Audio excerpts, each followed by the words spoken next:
Welcome back, everybody. We've got Bobby Jensen, and you have been so kind enough to send us your questions, so let's get them underway. Question number one. Connie has 2 ferns, but she hates their shedding. She says they drop leaves just by walking by them. Is there a solution to this? Well, there's a couple things. First of all, make sure you mist it or put a bowl of water near it so it gets the humidity. But I think what you have going on is deep underneath that plant, there's no sunlight.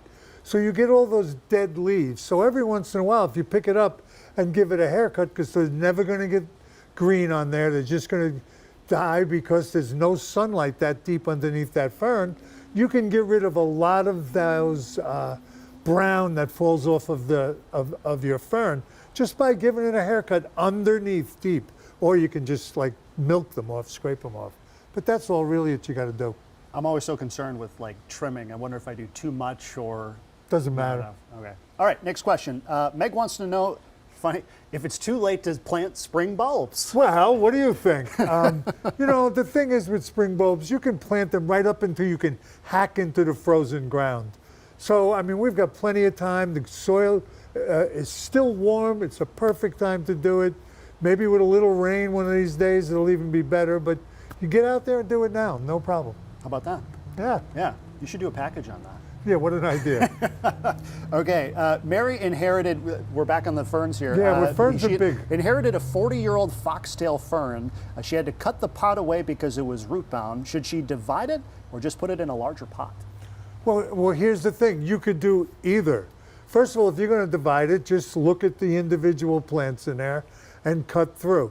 If you want to put it in a bigger pot, I'm always into bigger, better plants. It's a beautiful foxtail fern. Slice up the roots, just like you would prune something. When you slice up the roots around, like maybe a third, go in and cut them. And what will happen is they'll re-break and regrow, and they won't be wound around tight like that. So if you want to save it and put it in a big pot, slice the roots 3 or 4 times around. And then if you don't, just look at where the plants are and with a knife, divide it, maybe slice up those roots just once and put them in new pots and give them to your friends or regrow it on. Very cool stuff. Pretty simple. Okay, so we have some construction going on in our neighborhood, and they're planting sod and stuff, so this question leads right into that. Pete wants to know if he can put grass seed or sod down now. Well, I mean, you could, yes, grass seed. I would wait on my grass seed, though. It's getting to where, you know, grass seed takes 30 days to germinate. Some of them only like 14 days to germinate, but it's getting to where, as Ben said, we're going to get some cold days and fall is going to come. So I would wait and plant my grass seed just before when Ben tells you it's going to snow, get out there and throw it down. It's the best thing you can do. Second thing, if I had an open area that was soil, I could see putting down sod. It's not going to do anything, just going to sit there until next spring, but you won't get the mud. So either way will work, but if you put sod, you're not going to get growth. It'll just sit there, and it's probably getting too late to plant grass seed. I'd go with dormant seeding under some snow.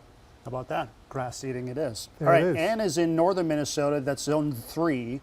She planted hostas that have been in the ground for about a month. Should she cut them back now, like she is with her mature hostas, or leave them and clean them up in the spring?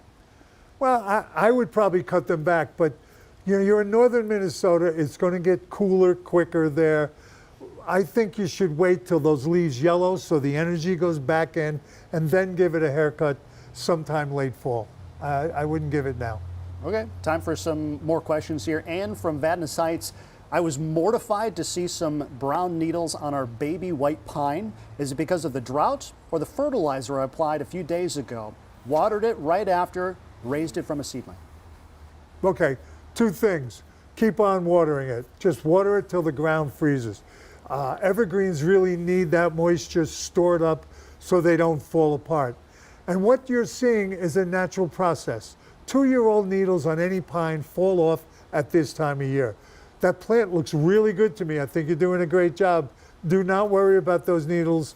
You did not do anything wrong, but I would water that plant every other day if we don't get any rain, and just give it a good drink of water so that this way it goes in rehydrated. Yeah, I feel like a lot of people went into that rehydration mode after Yes. not seeing any rain for the You last better. month or so. Okay, this is the last question. LJ from Sauk Rapids, what's wrong with my tall phlox? Well, it kind of looks like you just had some powdery mildew on it, which is I mean, that's what phlox gets mostly. So clean up the leaves is all you really got to do. It looks like it's a disease or powdery mildew, which is a fungus. Just don't leave the leaves lay there all winter because they'll stay in the soil. So clean them up, dispose of them properly, and you'll be fine. 'Tis the season for garden cleanups. It is It's a the big season. frost. Cool. Everybody's been waiting because it's been so nice. I know. So, all right. So, thank you, Bobby, for you're answering welcome, your Ben. questions, and thank you for sending them in. You can again go onto Facebook and you can like the Grow with Care Facebook page, and they got all kinds of tips. It's a great community to learn what's happening and see what other gardeners Over are doing. 90,000 people. How about that? Cool. Good stuff. Coming up next.